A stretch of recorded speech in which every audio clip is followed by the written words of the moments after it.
الحمد لله نحمده ونستعينه ونستغفره ونعوذ بالله من شرور أنفسنا ومن سيئات أعمالنا من يهده الله فلا مضل له ومن يضلل فلا هادي له وأشهد أن لا إله إلا الله وأشهد أن محمدا عبده ورسوله أما بعد فإن الخير الحديث كتاب الله وخير الهدي هدي محمد صلى الله عليه وسلم وشر الأمور محدثاتها وكل محدثة بدعة وكل بدعة ضلالة وكل ضلالة في النار. أعوذ بالله من الشيطان الرجيم. هو الذي أرسل رسوله بالهدى ودين الحق ليظهره على الدين كله ولو كره المشركون. يا أيها الذين آمنوا هل أدلكم على تجارة تنجيكم من عذاب أليم تؤمنون بالله ورسوله وتجاهدون في سبيل الله بأموالكم وأنفسكم ذلكم خير لكم إن كنتم تعلمون. رب اشرح لي صدري ويسر لي أمري واحلل عقدة من لساني يفقهوا قولي.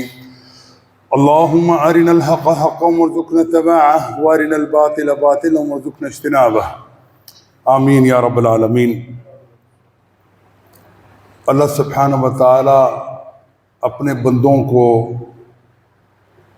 اپنا مطیع بنانا چاہتا ہے. اس کے لیے اللہ سبحانہ و تعالی نے انبیاء اور رسل کا ایک عظیم سلسلہ جاری و ساری فرمایا، جس کی آخری کڑی محمد بن عبداللہ صلی اللہ علیہ وسلم کی ذات ہے. انہوں نے اپنی مختصر زندگی کے اندر انسانیت کو ایسا درس دیا جو قیامت تک کوئی نہیں دے سکتا. انہوں نے زندگی کے ہر شعبے سے بحث کی، ہر شعبے کے اندر ہدایات ارشاد فرمائیں، اور ایک آخری ہدایت نامہ جو رسول اللہ صلی اللہ علیہ وسلم کے اوپر نازل فرمایا گیا اس کا نام قرآن ہے. یہ قرآن، اس کے اندر تمام انسانیت کی بھلائی کے تمام جو بہتر اسلوب ہیں وہ اپنائے گئے ہیں. یہ قرآن ہر شخص کی ہدایت کے لیے کافی ہے، بہت ذہین و فطین لوگوں کے لیے بھی کافی ہے، عام لوگوں کے لیے کافی ہے. اس قرآن کے اندر ہر وہ چیز رکھ دی گئی جو انسان کے ذمہ کبھی بھی پیش آ سکتی تھی، کوئی مشکل آ سکتی تھی، حل بتلا دیا گیا. رسول اللہ صلی اللہ علیہ وسلم کی زندگی یقیناً ہم سب کے لیے اسوہ حسنہ ہے. میں نے آپ کے سامنے پہلے بھی کئی مرتبہ عرض کیا ہے کہ رسول اللہ صلی اللہ علیہ وسلم کی زندگی اتنی جامع زندگی ہے. ان کی زندگی کے ہر لمحے کو اللہ سبحانہ و تعالی نے ایسے محفوظ کیا جیسے قرآن کو محفوظ کیا، اور کوئی ایسا مسئلہ نہیں ہے جس کا حل ہمیں رسول اللہ صلی اللہ علیہ وسلم کی زندگی سے نہ ملتا ہو. آپ کو یہ بھی معلوم ہے کہ اسلام آخری دین ہے. اس کے بعد نہ کوئی نبی آئے گا، نہ کوئی کتاب آئے گی، نہ وحی ہوگی. تمام چیزیں اللہ کے رسول کے اوپر ختم ہو گئیں. خاتم النبیین ہیں، آخری نبی ہیں، آخری ہدایت نامہ ان کے ذمہ آ گیا ہے. اور یہ وہ چیز ہے جو قیامت تک کے لیے تمام انسانوں کی ہدایت کے لیے کافی ہے. رسول اللہ صلی اللہ علیہ وسلم کی زندگی کا اگر جائزہ لیں پتہ چلے گا کہ دنیا کے اندر کوئی ایسا مسئلہ نہیں ہے جس کو گنوا دیا جائے تو تک یاد دہانی ہو جاتی ہے. آپ کا عقیدہ ہے، آپ کی رسومات ہیں، آپ کی معاشرت ہے، آپ کی معیشت ہے، آپ کا اقتصادی نظام ہے یا آپ کی سیاست ہے، ان تمام چیزوں کے بارے میں اللہ کے رسول صلی اللہ علیہ وسلم ہمیں بتلا کر گئے ہیں، اور اس کے اندر میں باہواد اشارات موجود ہیں. رسول اللہ صلی اللہ علیہ وسلم نے اپنی زندگی کے اندر ان تمام اعمال کو بخوبی سر انجام دیا اور ہمارے لیے کامل اصول اور نمونہ بن گئے. اسی طریقے سے آپ یہ بھی جان لیجئے کہ اسلام صرف مذہب نہیں ہے، اسلام چند عبادات کا مجموعہ نہیں ہے، بلکہ اسلام پوری زندگی کا احاطہ کرتا ہے. اگر مذہب کی بات کی جائے، عیسائیت ہے، یہودیت ہے، ہندوازم ہے، اس کے اندر نظام سے تعلق نہیں ہے، نظام کی بات وہ نہیں کرتے، بلکہ اسلام ایسا ہے جو مذہبی تمام جو 3 رسومات ہیں اس کے اوپر بحث کرتا ہے. اور اس کے ساتھ ساتھ 3 چیزیں مزید اسلام کا معاشرتی نظام، معاشی نظام اور سیاسی نظام کے بارے میں بھرپور ہمیں ہدایات ارشاد فرماتا ہے۔ رسول اللہ صلی اللہ علیہ وسلم کی زندگی کا اگر جائزہ لیں تو ہمیں ہر معاملے کے اندر وہ اسوہ حسنہ کامل نظر آتے ہیں۔ اب یہ دیکھیے رسول اللہ صلی اللہ علیہ وسلم کی مکی زندگی آپ دیکھ لیجئے، ایک نقطے پہ مرکوز ہے۔ وہ نقطہ کیا ہے کہ لوگوں ایک اللہ کی عبادت خالص ہو کے کرو، اللہ تعالیٰ تمہیں سب کچھ عطا فرمائے گا۔ اور دوسرا نقطہ اس کا ضمنی جو نقطہ آتا ہے وہ ان لوگوں کی تربیت ہے جو لوگ رسول اللہ صلی اللہ علیہ وسلم کے ساتھ اپنے عہد و پیمان کرتے ہیں، ایمان لاتے ہیں، کفر و شرک کو چھوڑ کر اللہ کے رسول کے ساتھ اپنا ساتھ نبھانے کی کوشش کرتے ہیں، عہد کرتے ہیں۔ اللہ تعالیٰ ان کی تربیت کے لیے رسول اللہ صلی اللہ علیہ وسلم کو ایک پیغام دیتا ہے، ایک طریقہ بتلاتا ہے۔ اور کبھی بھی قیامت تک جب بھی کوئی شخص اللہ کے دین کے غلبے کے لیے کوشش کرے گا، جب تک وہ اللہ کے رسول کی سنت کو سامنے نہیں رکھتا جو اللہ کے رسول نے مکہ کے اندر اپنے ساتھیوں کی تربیت کے لیے کی ہے، وہ کامیاب نہیں ہو سکتا۔ اس میں کوئی شک نہیں ہے کہ رسول اکرم صلی اللہ علیہ وسلم کے بارے میں فرمایا وما ينطق عن الهوى، یہ اپنی خواہش سے نفس سے کبھی نہیں بولتے، بلکہ وہی ارشاد فرماتے ہیں جو ان کے اوپر وحی کیا جاتا ہے۔ اور وحی کے ضمن کے اندر اللہ کے رسول صلی اللہ علیہ وسلم کے اپنے آپ کو اللہ کا تابع سمجھ کے ہوئے ہر بات کے اوپر عمل کرنے کی کوشش کرتے ہیں۔ اب یہ نقطہ سمجھنے ہے کہ یہ وہ نقطہ جو عام مسلمان اگر سمجھ جائے، دنیا کا کوئی مسئلہ ان سے لا حل نہیں رہ سکتا، حل کیا جا سکتا ہے۔ رسول اللہ صلی اللہ علیہ وسلم اپنے ساتھیوں کی تربیت کرتے ہیں، اور قرآن کے اندر ایک الفاظ آتے ہیں کہ کفو ایدیکم، جب تم سے کہا جاتا ہے کہ تم کے اوپر ظلم کیا جائے، کچھ معاملہ کیا جائے، کفو ایدیکم، اپنے ہاتھوں کو باندھ کے رکھو۔ یہ وہ مرحلہ ہے جو رسول اکرم صلی اللہ علیہ وسلم زندگی کے اندر عظیم ترین پہلو ہے، عظیم ترین سبق ہے تمام نوع انسانیت کے لیے۔ جب آپ نے حق بات کہنا ہے، حق بات کہتے ہوئے آپ کے اوپر کوئی مصیبت آتی ہے، کوئی تشدد ہوتا ہے، اس کے اوپر آپ کو صبر کرنا ہے۔ جب تک اللہ تعالیٰ آپ کو تیار نہ کر لے، آپ کی تربیت پوری نہ ہو جائے، اور آپ کی تربیت کے ضمن کے اندر آپ کا ایمان اتنا مضبوط نہ ہو جائے کہ آپ زندگی اور آخرت کے تصور کو سمجھ سکیں کہ اللہ کے رسول کے راستے کے اندر جو بندہ بھی کسی مصیبت کے اندر مبتلا ہوتا ہے، اللہ تعالیٰ اس کو عطا فرماتے ہیں۔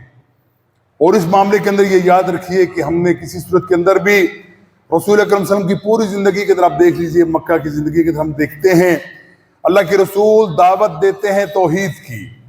جو بندہ توحید قبول کرتا ہے اس کے اوپر مصیبتیں شروع ہو جاتی ہیں، لیکن حکم کیا ہے؟ اپنے ہاتھوں کو باندھے رکھو۔ اپنی مدافعت کے اندر بھی تم نے ہاتھ نہیں اٹھانا۔ تم نے کیا کرنا ہے؟ جو اللہ کے رسول کے ایک اور نبی حضرت عیسیٰ علیہ السلام فرماتے ہیں، اگر کوئی شخص تمہیں دائیں گال پہ تھپڑ جڑتا ہے تم بایاں بھی پیش کر دو۔ یہ ان کا طریقہ تھا، لیکن یہ طریقہ کب تک ہے؟ جب تک مکہ کی زندگی ہے۔ مکہ کی زندگی کا آپ دیکھ لیجئے، ایک بہت بڑا فلسفہ اس سے جو معاشرہ تبدیل ہوتا ہے، معاشرے کے اندر ٹرننگ پوائنٹ جو آتا ہے وہ اسی تربیت کے نتیجے کے اندر آتا ہے۔ اللہ کے رسول کے صحابی اور اللہ کے رسول کی اپنی ذات کے بارے میں آپ سوچ لیجئے کہ جتنا تشدد ان لوگوں پہ ہوا ہے، بندہ تصور نہیں کر سکتا کہ جتنی مصیبتیں ان لوگوں کے اوپر آئی ہیں کلمہ پڑھنے کے بعد۔ لیکن حکم کیا ہے؟ خاموشی سے ہر ظلم کو برداشت کرو، اپنی دفاع کے اندر بھی تمہیں ہاتھ اٹھانے کی اجازت نہیں ہے۔ اب سوچئے، بلال رضی اللہ تعالیٰ عنہ اپنے آقا کے ہر حکم کے پابند ہیں، ان کی ہر بات مانتے ہیں، ان کی ہر بات ماننے کے اندر جو بھی ان کا دنیاوی معاملہ ہے اس کے اندر وہ ان کے متبع ہیں۔ لیکن ایک ان کے ساتھ، ان کے نزدیک جو جرم ان کے نزدیک ہو گیا بلال سے، کہ انہوں نے حضرت محمد علیہ السلام کا ساتھی بننے کا اعلان کیا اور اپنی زبان سے کہہ دیا کہ میں ایک اللہ کو مانتا ہوں اور صرف اس کی عبادت کرتا ہوں۔ بس یہ جرم ان کا جو تھا ابو جہل کو پسند نہیں آتا، اور ظلم کا ایک معاملہ بازار گرم ہو جاتا ہے، ان کو تشدد کیا جاتا ہے، تشدد کی بھی انتہا کر دی جاتی ہے۔ کئی مرتبہ بیان کر چکا کہ تشدد کی انتہا یہ ہے کہ بلال کو ننگا کیا جاتا ہے، کوئلوں و انگاروں کو دھکا دیا جاتا ہے، سرخ انداروں کے اوپر بلال کو پیٹھ کے بل لٹا دیا جاتا ہے، سینے پہ پتھر رکھ دیے جاتے ہیں، اور بلال سے کہا جاتا ہے بلال اپنے ماں باپ کے دین کے اوپر واپس آ جاؤ۔ لیکن بلال جس کے اندر ایمان راسخ ہو چکا، وہ ہر انسان کے اندر اس وقت جس کے اندر ایمان ایک دفعہ آ گیا اس کے جسم کے ٹکڑے تو آپ کر سکتے ہیں، لیکن کبھی اس کو اپنے اس کی جو بات اس نے اطلاع کی، اس کے انحراف وہ نہیں کر سکتے۔ بلال ایک ہی بات کہتے ہیں، احد احد احد، تو میری جسم کا مالک ہے، میری روح کا مالک نہیں، میرے دماغ کا مالک نہیں، میرے دل کا مالک نہیں۔ دل میں کسی کو دے چکا ہوں، روح کسی کے ہاتھ فروخت کر چکا ہوں، زندگی اپنے کسی کے ہاتھ فروخت کر چکا ہوں۔ میں اپنے اس الہ العالمین کی جو ہم نے بات مانی ہے، ہم اس سے پیچھے نہیں ہٹ سکتے۔ اب دیکھیں اس سے دو فائدے ہوتے ہیں۔ ایک فائدہ یہ ہے کہ بلال کا ایمان بڑھتا ہے، دوسرا فائدہ یہ ہے کہ بلال کے ساتھی دیکھتے ہیں کہ مصیبت آتی ہے، دین کو قبول کرتے ہیں، مصیبت آتی ہے، اللہ تعالیٰ اس کا ہمیں اجر دے گا۔ وہ تیسرا فائدہ یہ ہوتا ہے جو معاشرے کے اندر لوگ ہیں وہ دیکھتے ہیں کہ بلال شریف آدمی ہے، کوئی اپنے آقا کی حکم عدولی نہیں کرتا، کوئی ایسی بات نہیں کرتا جس سے آقا اس کا ناراض ہو، لیکن پھر بھی ظلم کیا جا رہا ہے۔ جرم کیا ہے کہ بلال اللہ کا کلمہ پڑھتا ہے، بلال ہمیشہ اللہ کے رسول کے ساتھ میں تعلق جوڑنے کے لیے صبح شب تیار ہوتا ہے، یہی اس کا جرم۔ اب اس کے اندر معاشرے کے اندر جو لوگ ہیں وہ دیکھتے ہیں، وہ بلال کو چھڑانے کی ہمت تو نہیں رکھتے، اور جو لوگ ایسے ہیں جو ابھی تک مسلمان نہیں ہوئے لیکن بلال کے اوپر ظلم ہوتا ہوا دیکھتے ہیں، وہ اس کو چھڑاتے تو نہیں ہیں، چھڑانے کی ہمت نہیں رکھتے، اس کی تائید نہیں کر سکتے، لیکن اندر سے دل ان کے مسخر ہو جاتے ہیں، دل کے اوپر فاتح وہ بندے بن جاتے ہیں کہ ہم واقعی سمجھتے ہیں کہ محمد علیہ السلام کے جتنے ساتھی ہیں وہ صرف اس لیے مظلوم ہیں کہ وہ حق بات کہنے والے ہیں۔ اور محمد علیہ السلام کی زندگی کا دیکھ لیجئے کہ کس طریقے سے اور رسول اللہ صلی اللہ علیہ وسلم کے اوپر ظلم ہوتا ہے، اور ظلم کی انتہا یہ ہے کہ گلے کے اندر رسی ڈال کے اس کو دبایا جاتا ہے، اور اس حد تک لگتا ہے کہ آنکھیں ابل آئیں گی، لیکن اللہ کے رسول صبر کرتے ہیں۔ رسول اللہ صلی اللہ علیہ وسلم سجدے میں گئے، پیٹھ کے اوپر بھری ہوئی اونٹ کی اوجڑی رکھ دی گئی، اللہ کے رسول اس بوجھ کی وجہ سے دب گئے۔ ابوبکر صدیق آتے ہیں، یہ ان کو بوجھ اتارتے ہیں اور کہتے ہیں کہ تم ایک شخص کو اس لیے قتل کرنا چاہتے ہو، وہ یہ کہتا ہے کہ میرا رب اللہ ہے، جان لو جو تم کرتے ہو وہ اللہ بھی اچھی طرح جانتا ہے، اور اس کا انتقام تم سے ضرور لیا جائے گا، لیکن کہا کچھ نہیں جاتا۔ یہ بہت بڑا فلسفہ ہے، یہ بہت بڑا ٹرننگ پوائنٹ ہے امت مسلمہ کے لیے۔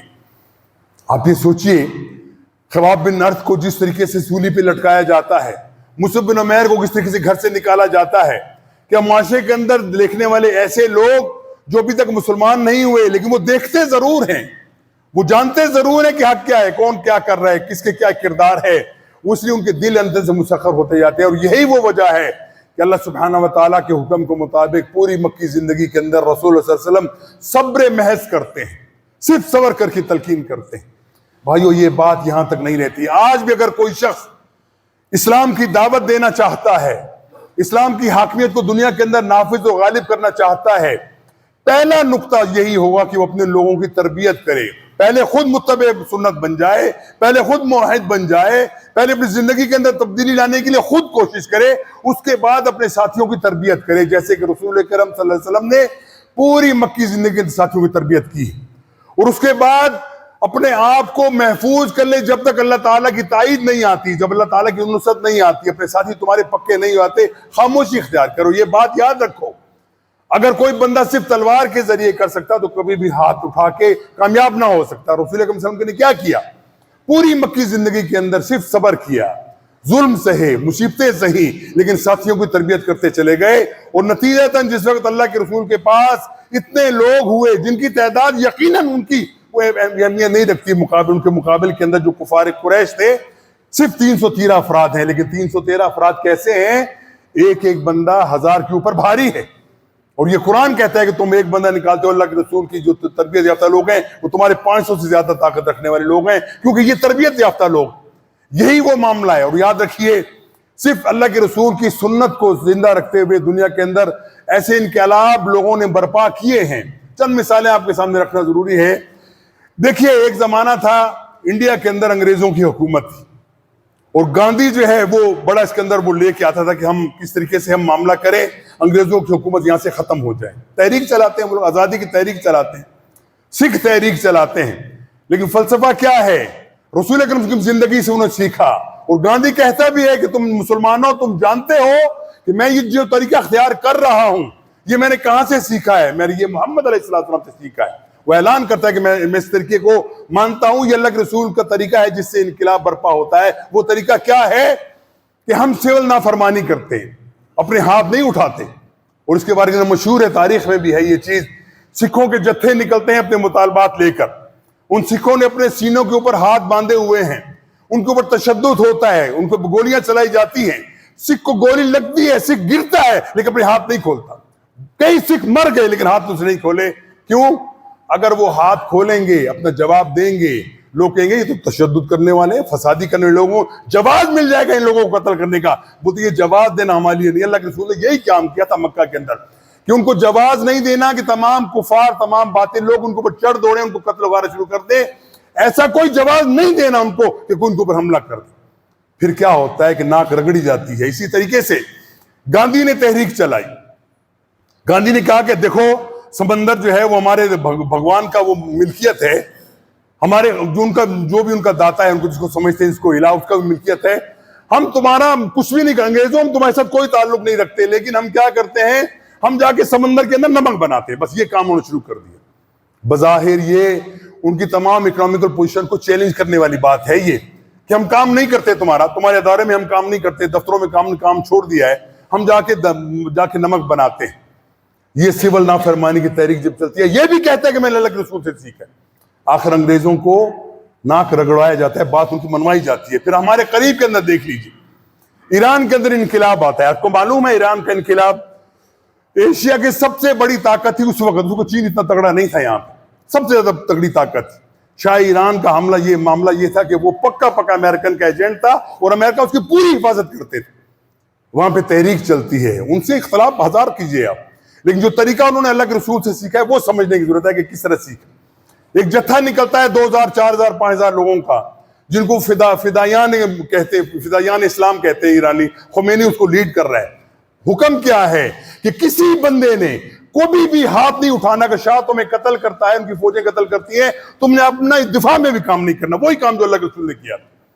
جتھا نکلتا ہے، فوجیں اس کے اوپر حملہ کرتی ہیں، 1000 مار دیے، 500 مار دیے، ایک دن 1000 مار دیے، دوسرے دن 500 مار دیے، پھر تیسرے دن مار دیے. اور یہ لوگ ہاتھ بندھے ہوئے نکلتے ہیں روڈوں کے اوپر، احتجاج کرتے ہیں کہ ہم اپنا حق مانگتے ہیں، ہم پاکستان اپنے ایران کے اندر اسلامی نظام چاہتے ہیں، ہم شاہ تمہاری حکومت کو پسند نہیں کرتے، نہ اس کے اندر شامل ہوتے، لیکن ہم تمہارے خلاف اقدام کرنے کو تیار نہیں ہیں. ہم صبر محض کرتے ہیں، صبر کر کے ہم اپنے احتجاج ریکارڈ کرانا چاہتے ہیں.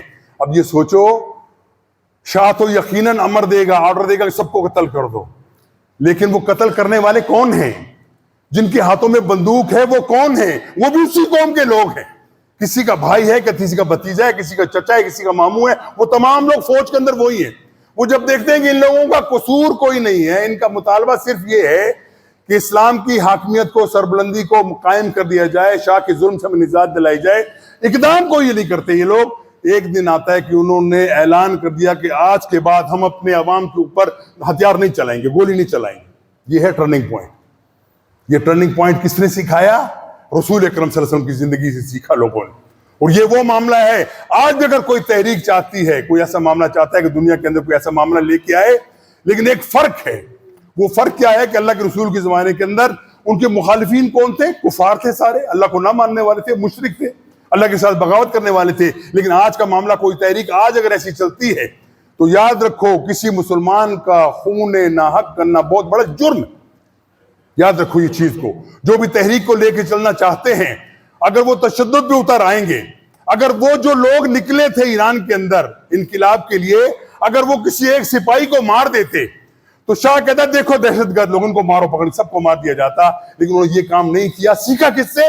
رسول اکرم صلی اللہ علیہ وسلم کی زندگی سے سیکھا کہ ہم نے اس کام کو لے کے چلنا ہے، اس طریقے سے لے کے چلنا ہے جیسے اللہ کے رسول نے بتلایا تھا، صبر محض کر کے، اپنی قربانی دیے بغیر یہ معاملہ نہیں ہوتا. اور یاد رکھو، اگر تم اپنی تربیت نہیں کرتے، تمہارے پیٹوں کے اندر حلال نہیں جاتا، حرام تم کھاتے ہو، بدخوئی تم کرتے ہو، غیبت تم کرتے ہو، تمہارا عقیدہ درست نہیں ہے، اور سمجھو کہ میں تحریک چلا کے کوئی کامیابی حاصل کر لوں گا، بہت بڑا دھوکہ ہے. اپنے آپ کو بھی دھوکہ دیتے ہو. تو دھوکہ دینے سے تمہارا کام حل نہیں ہوتا. اس وقت مسلمانوں کا حال پوری دنیا کے اندر کیا ہے کہ تقریباً 1300 سال ہو چکے مسلمان محکوم ہیں.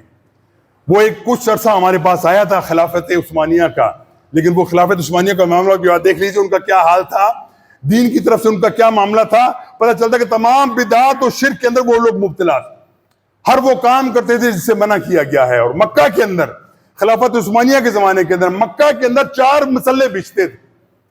چاروں گروپ جو ہیں چاروں مذاہب والے اپنے وقت کے اوپر نمازیں پڑھتے، لیکن مسئلہ بن جاتا مغرب کے اوپر، مغرب میں کیا کریں، ایک ٹائم ہے چاروں نے پڑھنا ہے، لیکن یہ معاملہ ہمیشہ چلتا رہا۔ لیکن پھر ایسا ہوا کہ اللہ تعالیٰ نے ان لوگوں کو ہدایت دی، کوئی ایسے لوگ نکلے جنہوں نے اس ملک کے اندر دوبارہ وہ اسلامی نظام قائم کرنے کے لیے کوشش کی، اور اس کے اندر بہت سے مغالطے بھی ہیں، بہت سے اندر چیزیں بھی ہیں جو اس کے اوپر کلام کیا جا سکتا ہے، لیکن حقیقت یہ ہے کہ وہ تمام چیز ختم کر دی گئی۔ اور مسلمانوں، ہم چلتی پھرتی لاشیں دنیا کے اندر پھرتے ہیں، پوری دنیا کے اندر مسلمان 1 ارب سے زیادہ ہونے کے باوجود 1 انچ خطہ آپ کے پاس نہیں جہاں پہ اسلام کا صحیح نظام آپ قائم کر سکیں۔ نظام قائم کیسے ہوتا ہے؟ نہ وہ نعروں سے ہوتا ہے، نہ وہ احتجاج سے ہوتا ہے، نہ وہ پروٹیسٹ سے ہوتا ہے۔ نظام قائم ہوتا ہے جب آپ اپنے آپ کو چیز کا اہل ثابت کریں کہ واقعی ہم اسلامی نظام چاہتے ہیں۔ اور نظام قائم تب ہوتا ہے جب ہر شخص اپنے دل کے اندر یہ سمجھے کہ میرا جینا میرا مرنا صرف اسلام کے لیے ہے۔ ان صلاتی و نسکی و محیایا و مماتی للہ رب العالمین، میری نماز، میری قربانی، میری جدوجہد، تمام چیز للہ رب العالمین، صرف اللہ کے لیے۔ اور تیسری بات یہ ہے کہ جب تک وہ نظام قائم نہیں ہوگا، جب تک ہم اپنے آپ کو درست نہیں کر سکتے، کم از کم ایک معتمد تعداد آپ کے پاس نہیں آ جاتی جو واقعی اس بھٹی کے اندر گر کے کندن مر کے نکلے۔ ہمارا حال یہ ہو کہ ہم حرام کے اوپر تو وہ نہ کریں، سود کھاتے چلے جائیں اور سمجھیں کہ ہم اسلام کا نظام قائم کر دیں گے، بہت بڑا یہ دھوکہ، اس سے نکلنا چاہیے۔ اور یاد رکھو، رسول اللہ صلی اللہ علیہ وسلم کے عظیم صحابی حضرت ابوبکر صدیق رضی اللہ تعالیٰ عنہ فرماتے ہیں کہ یاد رکھو، اسلام کی نشاط ثانیہ ممکن نہیں ہے۔ یہ الفاظ دیکھ لیجیے، ان کو امام مالک رحمۃ اللہ علیہ نے اس کو کوٹ کیا ہے کہ ابوبکر صدیق کا یہ قول کہ کوئی بھی کبھی بھی تحریک کامیاب نہیں ہو سکتی بجز اس کے جو طریقہ رسول اکرم صلی اللہ علیہ وسلم نے زندگی میں اختیار کیا تھا کہ اپنے ساتھیوں کی تربیت کرو، ان کے اندر ایمان راسخ کرو، ان کے پیٹوں کے اندر حلال ڈالنے کی توجہ دلاؤ، منکرات سے ان کو بچانے کی کوشش کرو، تمام برائیوں سے وہ بچ جائیں، صرف اللہ کی رضا کے لیے اپنے آپ کو تیار کریں، پھر قربانی دیں، اور قربانی اللہ تعالیٰ قبول کرے گا جب اللہ چاہے گا۔ یہ یاد رکھو، کتنے نبی آئے، کتنے رسول آئے، ساری زندگیاں لگا دی۔ حضرت نوح علیہ السلام کو دیکھو، 900 سال تبلیغ کی، لوگ نہیں ملے، نہیں مل سکے۔ موسیٰ علیہ السلام کو دیکھو، کتنی قربانیاں دی، لیکن قوم نے کیا کہا؟ اذهب انت وربك قاتلا اننا هنا قاعدون، اے موسیٰ تو جاؤ، تیرا قبیلہ لڑے، ہم تو لڑنے والے نہیں۔ یہ تمام چیزیں کیا ہیں کہ جب تک ہماری قوم درست نہیں ہوتی، ہمارے لوگ درست نہیں ہوتے، اتنی معتبر تعداد نہیں ہو جاتی جن کا جینا مرنا صرف اللہ کے لیے۔ جان تو دی ہوئی اسی کی تھی، حق تو یہ ہے کہ حق ادا نہ ہوا۔ جب تک یہ طریقہ ہمارے اندر نہیں آتا، ہمارا جینا مرنا اٹھنا بیٹھنا صرف اللہ کے لیے ہو، وہ تمام منکرات سے بچا کے رکھو۔ اور یاد رکھو، جو لوگ یہ بات کرتے ہیں کہ اسلام کا نظام قائم کرنا ہے، نعرہ لگایا جاتا ہے کہ ہم اسلام کا نظام دنیا کے اندر قائم کرنا چاہتے ہیں، ان کی زندگی کا مطالعہ کرو، ان کی زندگی کے اندر اسلام کتنا ہے، پرکھنا ہو، دیکھنا ہو، دیکھو ان کی اولاد کس طرف جا رہی ہے، ان کی اولاد کی پرورش کیسی ہو رہی ہے، تربیت کیسی ہو رہی ہے۔ اگر ان کی اولاد کی تربیت اس نہج پہ نہیں ہے جو کہ اللہ کے رسول بتلا کر گئے ہیں، سمجھ لو کہ یہ دھوکے باز ہیں، یا سمجھ لو کہ یہ لوگ کسی بہت بڑے مغالطے کے اندر پھنسے ہوئے۔ مغالطہ کیا ہے کہ ہم نے کرنا کچھ نہیں ہے، اللہ تعالیٰ سے مدد مانگنی ہے، اور یقیناً اللہ تعالیٰ اپنے دین کو غالب کرنے کے لیے ہماری مدد کا محتاج نہیں ہے، وہ کر سکتا ہے، لیکن ہمارے لیے رکھا ہے کہ تم نے جب بھی دین کی بات کرنی ہے، اللہ کے رسول کی سنت کو سامنے رکھو گے، ترتیب کو سامنے رکھو گے، جو ترتیب انہوں نے بتلائی ہے ایسا کرو گے، اللہ تعالیٰ کی نصرت تمہارے لیے آئے گی ضرور۔ اور یہ یاد رکھو، جتنی بھی تحریکیں آج چلتی ہیں، جتنے بھی معاملات چلتے ہیں، ہمارا سب سے بڑا دشمن یہود اور نصارہ ہمارے خلاف پڑے ہوئے ہیں، لیکن وہ کیا کہتے ہیں؟ وہ کہتے ہیں صحیح لگے رہنے دو، ان لوگوں نے کیا کرنا ہے، بیچارے مسکین لوگ، ان کا حال اپنا یہ ہے۔ جیسے میں نے آپ کے سامنے ایک بات رکھی تھی نا پچھلے دنوں کے اندر، وہ ایک بندہ کو انگلینڈ گیا، یہاں سے مسلمان لڑکا پاکستانی ہمارا گیا، وہ بڑا جذبہ ہے، وہاں پہ پہنچا، اور قدرتی بات ہے جب بندہ کسی ایسے معاشرے کے اندر جاتا ہے جس معاشرے کے اندر کفر و شرک عام ہو، دین کی بات نہ، ہر بندے کا جذبہ پیدا ہوتا ہے کہ میں اپنی بات بتاؤں اس کو۔ اس کی کوئی کولیگ تھی اس کے ساتھ اس نے بات چیت شروع کر دی، اس کے ساتھ دوستی بنا لی، اور اس کو دعوت بھی دینا شروع کر دی، دعوت دے، مسلمان ہو جا، یہ ہو جا، وہ ہو جا۔ وہ خاتون کے دل کے اندر اللہ تعالیٰ نے چنگاری تو ہر شخص کے اندر ہے، اللہ تعالیٰ نے اس کو توفیق عطا کی، اس نے قرآن پڑھا، اس نے حدیث پڑھی، تمام مطالعہ کیا، اور ایک دن اعلان کیا کہ آج کے بعد میں نے اعلان کرتی میں مسلمان ہو گئی ہوں، کلمہ مجھے پڑھا دو۔ بندہ لے گیا، کہیں کلمہ پڑھوا دیا۔ اب وہ بندہ لڑکا بڑا خوش کہ چلو میری وجہ سے ایک بندہ مسلمان ہو گیا، کہنے لگا کہ اب تم مسلمان ہو گئی ہو، اب مجھ سے شادی کر لو تم۔ اب نکتہ سنیے، جواب سنیے اس خاتون کا۔ وہ لڑکی کہتی ہے اللہ انہوں کو جزائے خیر دے، انہوں نے محنتیں کی ہیں، ہم نے محنتیں نہیں کی، ہمیں تو وراثت میں مل گیا اس اسلام، وراثت میں توحید ہمیں مل گئی، ہمیں احساس سے نہیں ہوتا۔ وہ کہنے لگی جو تمہاری بات درست ہے، تم نے مجھے توجہ دلائی، اس کی وجہ سے اللہ تعالیٰ نے مجھے ہدایت دی، میرا دل کھول دیا، میں قرآن و حدیث کو سمجھی، اس میں مسلمان ہو گئی۔ لیکن پہلے تو خود مسلمان بن، تیری زندگی میں دیکھ لوں 4-5 سال سے کیا حال ہے تیرا، نماز تو نہیں پڑھتا، روزہ تو نہیں رکھتا، صرف زبانی باتیں کرنے میں تو بہت تیز ہے، پہلے بھائی مسلمان خود بن جا، پھر دیکھیں کیا ہوتا ہے۔ اور ہر بندہ دل کو ٹٹول کے دیکھے، ہمارا حال یہی ہے، اور ہمارے علماء کا بھی حال یہی ہے، وہ نیکی کی باتیں بڑی آپ کو بتاتے چلے جائیں۔ مسجد میں جانے کے کیا اثرات ہے، مسجد بعد کے ماں باپ کی خدمت ہے، بہن بھائی ہے، یہ تمام چیزیں، وہ معاملات جو ہماری ذاتی زندگی سے ہیں اس کے بارے میں خوب بات کی جاتی ہے، لیکن توحید کی بات، ایک اللہ کی عبادت کرو، جو بندہ معبودات کے علاوہ کسی اور کے ساتھ ملتا ہے، شرک کرتا ہے، وہ بالکل اسلام سے خارج ہے، یہ بات نہیں کی جاتی، سخت بات ہے، ہضم نہیں ہوتی لوگوں کو۔ اور کون چاہتا ہے کہ اس کے مقتدی بیٹھے ہوئے جو ہیں وہ مخالف، جو ہمارے اوپر بات کس رہا ہے، یہ مولوی بات نہیں سنتے۔ پھر دین کی اقامت کی بات، دین کی بھلائی کی بات، اللہ کے کلمے کی سر بلندی کی بات، وہ تو بالکل نہیں کی جا سکتی۔ پر کریں گے یار، پکڑ لے گا، حکومت پکڑ لے گی، پھر تم کیا کرنے لگے ہو، کون سے انقلاب کی بات کرتے ہو۔ یاد رکھو، جب تک ہم دین کی سربلندی کے لیے کوشش نہیں کرتے، جو اپنی نفس سے شروع ہو کر حکومت و سیاست تک جاتی ہے، سمجھ لو کہ ہم اپنے آپ کو بہت بڑے دھوکے میں کے اندر۔ اور قیامت والے دن اگر جن کی موت اس صورت میں آتی ہے، جن کے دل کے اندر کبھی اللہ کے دین کو غالب کرنے کی نہ تمنا پیدا ہوئی، نہ جستجو پیدا ہوئی، اللہ کے رسول فرماتے ہیں فقد مات میتۃ جاہلیہ، فقد مات میتۃ جاہلیہ، فقد مات میتۃ جاہلیہ۔ یہ بات کس کی ہے؟ رسول اللہ صلی اللہ علیہ وسلم فرماتے ہیں اس کی زندگی جہالت کی موت ہے، اس کی موت جہالت کی موت ہے۔ وہ بندہ جس کے دل کے اندر اللہ کے دین کے سربلندی کے لیے جذبہ پیدا نہیں ہوتا، اپنی نماز روزہ حج زکات وہ کرتا چلا جاتا ہے، لیکن اس کے دل میں یہ ہوتا ہے کہ میں دنیا کے اندر اللہ کا نظام قائم کرنا ہے، اللہ کے کرنے کو میں نے دنیا کے اندر سر بلند کرنا ہے۔ اگر اس کے توجہ نہیں دلاتا، اس کا مطلب ہے کہ اس کے عقائد کے اندر، اس کے افکار کے اندر، اس کے منہج کے اندر بہت بڑا خلل ہے۔ اس خلل کو دور کرنا ہے، اور اسی چیز کا فائدہ اٹھایا انگریزوں نے، اسی کا فائدہ اٹھایا یہود نے، کہ یہ قوم تو چلتی پھرتی لاشیں ہیں، غثاء السیل ہیں۔ جو اللہ کے رسول نے فرمایا تھا، ایک حدیث فرمائی کہ یاد رکھو ایک وقت ایسا آئے گا کہ دنیا کے اندر تمہیں گاجر مولی کی طرح ذبح کر دیا جائے گا، اور تمہاری کوئی ویلیو نہیں ہوگی، تمہاری کوئی اہمیت نہیں ہوگی۔ پوچھا یا رسول اللہ اس وقت ہمارا کیا ہوگا؟ ہم بہت تعداد کے اندر بہت کم ہوں گے، ہماری توانائیاں کم ہوں گی، طاقت کم ہوگی۔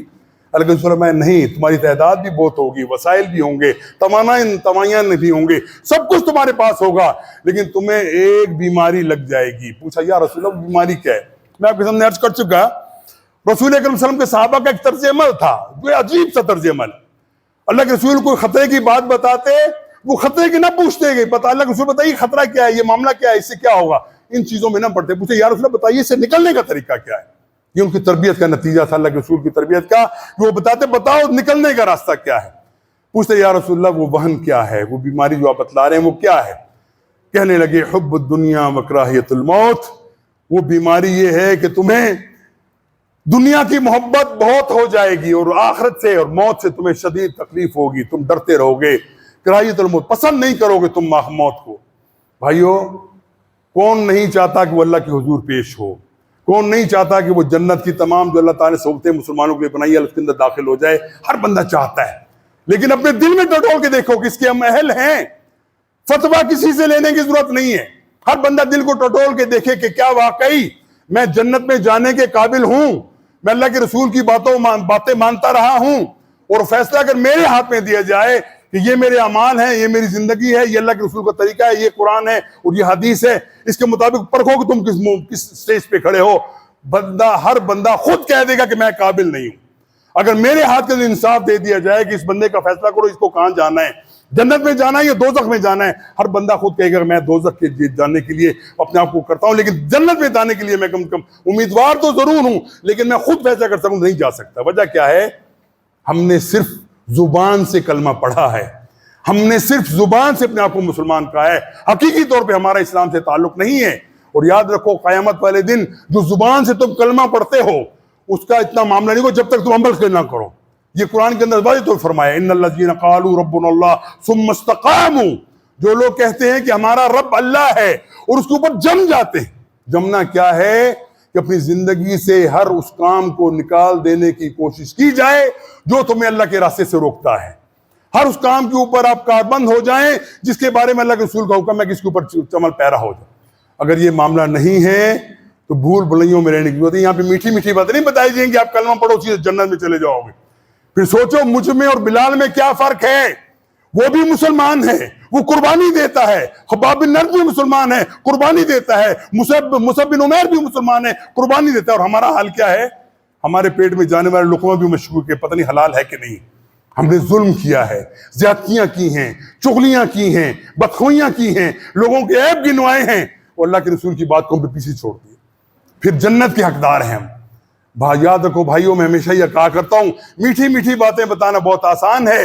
حقیقت یہ ہے کہ جب تک تم ثابت نہ کرو کہ واقعی تم جنت میں جانے کے قابل ہو, اپنے آپ کو اس دھوکے میں نہ ڈالو. اور دنیا کے اندر اللہ تعالیٰ آپ کو استقامت ضرور دے گا. دنیا کے اندر دوبارہ غلبہ اسلام کا ضرور ہوگا. خلافہ الی منہاج نبوت قائم ہو کر رہے گی. یہ فرمایا اللہ کے رسول صلی اللہ علیہ وسلم نے.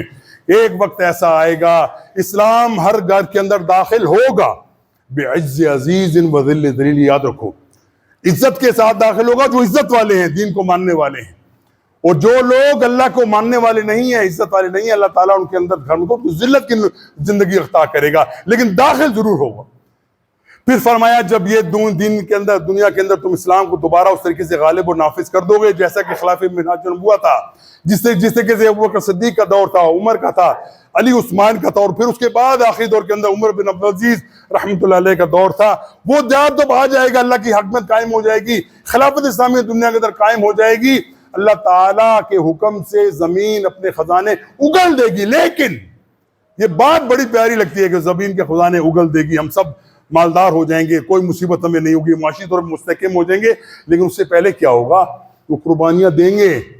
یاد رکھو رسول اکرم صلی اللہ علیہ وسلم فرمایا تمہارے اس بدکاری کے نتیجے کے اندر حال تمہارا کیا ہوگا کہ کفار تمہارے اوپر چڑھ دوڑیں گے, اور حال تمہارا یہ ہوگا کہ تم جنگ شروع ہوگی, ملحم الکبریٰ جس کو کہتے ہیں, جس کو انگریزی کے ارمیگیڈون کہتے ہیں, کروسیڈ جس کو کہتے ہیں. جب جنگ شروع ہوگی مسلمان بدعمالی کے اندر جیسے اب ہیں اس وقت بھی ہوں گے, اور قتل و غارت کا بازار ایسا گرم ہوگا کہ سرزمین عرب وہ خون سے سرخ ہو جائے گی.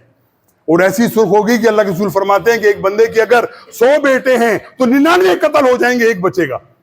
اور حال یہ ہوگا کہ کوئی پرندہ اگر زمین پہ بیٹھنا چاہے اس کو جگہ نہیں ملے گی بیٹھنے کی, اتنی لاشیں دنیا عرب کے اندر پڑی ہوئی. وہ تمام کس پہ ہوگا؟ عرب دنیا کے اندر ہوگا.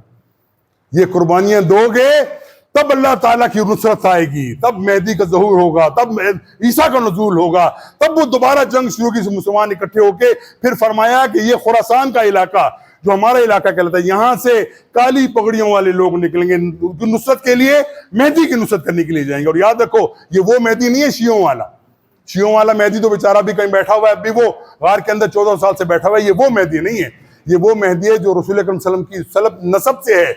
محمد بن عبداللہ ان کا نام ہے, ماں کا نام آمنہ ہوگا. وہ جب آئیں گے لوگ خود پہچان لیں گے کہ یہ مہدی ہے. اور حد سے آثار ایسے نظر آتے ہیں. یہ تمام معاملات تقریباً رونما ہو چکے.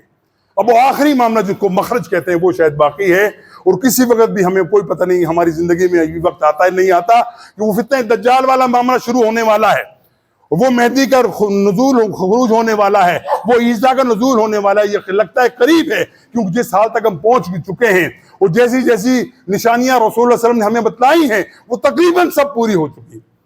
اب اس کے اندر ایمان والا کون ہوگا جو ان لوگوں کے ساتھ تعاون کرے گا, اپنا مال جان وقت سب کو لگا کے ان کے لیے اپنے آپ کو تیار کرے گا, اور یہی وہ لوگ ہیں جو کامیاب ہوں گے. اللہ کے رسول فرماتے ہیں کہ ایک وقت ایسا آئے گا جس وقت مہدی کا وہاں پہ اظہار ہو جائے گا, لوگ اس کو خانہ کعبہ کے اندر لوگ اس کی بیعت کریں گے, تو ان کو قتل کرنے کے لیے, ان کا مقابلہ کرنے کے لیے مسلمانوں کے لشکر آئیں گے. اور یاد رکھو دجال کے بارے میں اللہ کے رسول فرماتے ہیں وہ کبھی بھی مدینہ اور مکہ کے اندر داخل نہیں ہو سکے گا. یہ لشکر آئے گا اور مدینہ اور مکہ کے درمیان یہ مسلمانوں کو لشکر زمین کے اندر دھنس جائے گا. پوچھا اس کے اندر تو ایسے لوگ بھی ہیں جو پہ نیک ہوں گے؟ بولے اللہ کے رسول فرماتے ہیں جس کا جیسا نیت ہوگی اللہ تعالیٰ کو عطا کرے گا, یہ لوگ دھنسیں گے ضرور. بھائیو وہ وقت آنے سے پہلے تیاری کر لو کہ ہم انتظار کر رہے ہیں.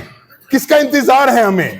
مجھے اور آپ کو کس کا؟ خاص کر میری عمر کے لوگ وہ سوچیں ان کو کس چیز کا انتظار اور کتنی ان کو مہلت چاہیے. دیکھیں عجیب بات یہ ہے کہ اللہ کے رسول صلی اللہ علیہ وسلم فرماتے ہیں کہ تمہاری موت آ کر رہنی ہے اور کسی سے اس سے کسی کو انکار نہیں. دنیا کے اندر اللہ کے انکاری موجود ہیں, رسولوں کے انکاری موجود ہیں, جنت دوزخ کے انکاری موجود ہیں. کوئی بندہ, کوئی ریشنلسٹ, کوئی بڑا ذہن والا, بڑا انٹلیکچوئل بندہ, وہ اللہ کی جو عظیم سنت ہے نا موت آنی ہے, کل نفس ذائقۃ الموت, اس سے کوئی بھی انکاری نہیں. لیکن کب آئے گی؟ نہ بوڑھا دیکھنا ہے، نہ چھوٹا دیکھنا ہے، نہ جوان دیکھنا ہے، جب ٹائم پورا ہو گیا وہ آ جائے گی، اور تیار پاؤ۔ میں کہا کرتا ہوں ہر بندہ یہ سوچے کہ شاید یہ میری زندگی کی آخری نماز ہے۔ اللہ کے رسول فرماتے ہیں رات کو سوتے ہو اللہ تعالیٰ سے استغفار پڑھ کے مانگو، ہو سکتا ہے صبح جاگو یا نہ جاگ سکو۔ موت اتنی ناگہانی ہے، اس کے لیے سوچو کہ ہم نے تیاری کیا کی ہے، ذرا سوچو، اور ہر بندہ سوچے تیاری ہماری کیا ہے۔ اللہ ہم سے پوچھے گا تم نے دنیا میں کیا کیا، ہمارے پاس جواب کیا ہے۔ اللہ کے رسول پوچھیں گے، اللہ پوچھیں گے تمہارا حال، محمد سے تمہارا کیا تعلق تھا، ہمارا کیا جواب۔ آخرت کی کتنی تیاری کی تھی، قبر کی تیاری کتنی کی تھی، ہمارے پاس کوئی جواب نہیں ہے الا ماشاءاللہ۔ اور یہی وجہ ہے کہ دنیا کے اندر مسلمان محکوم ہے، مسلمان اپنی عظمت کو کھو چکا ہے، اور جب تک اس عظمت کی دوبارہ ہم نہیں آتے، کوشش نہیں کرتے، یقیناً ہماری زندگی کا ہر عمل بے سود ہے، بے فائدہ ہے، اور اگر اس وقت میں ہماری موت آتی ہے تو جہالت کی موت۔ اللہ تعالیٰ سے دعا مانگتے ہیں یا اللہ دنیا کے اندر اسلام کو سرخوری عطا فرما، یا اللہ ہمارے دلوں کے اندر ایمان کی وہ حقیقت شمع پیدا کر دے جس کی وجہ سے ہم دنیا کو آخرت کے اوپر ترجیح دے سکیں۔ اللہ تعالیٰ سے دعا معاملہ کہ دنیا کے اندر جتنے مسلمان اس وقت مصیبتوں میں مبتلا ہیں، اللہ تعالیٰ سب کے اوپر رحم فرما۔ یا اللہ ہم تیرے علاوہ کس کے پاس جائیں، ہم تو تیرے علاوہ کسی کے ساتھ بات کرنے کے بھی روادار نہیں ہیں، کس سے مانگنے کے روادار نہیں ہیں، اللہ تجھی سے مانگتے ہیں۔ انما اشکو و بسی و حزنی اللہ، اللہ تعالیٰ ہمارا حزن، ہماری پریشانیاں، ہمارا غم صرف تیرے ہی لیے، تیرے لیے ہم تیری طرف رجوع کرتے ہیں، تو ہی ہمارے مسائل کو حل کرنے والا ہے۔ وآخر دعوانا الحمدللہ رب العالمین۔ ربنا آتنا فی الدنیا حسنۃ وفی الآخرۃ حسنۃ وقنا عذاب النار۔ الحمدللہ نحمده ونستعینه ونستغفره ونعوذ باللہ من شرور انفسنا ومن سیئات اعمالنا، من یهده اللہ فلا مضل له ومن یضلل فلا هادی له۔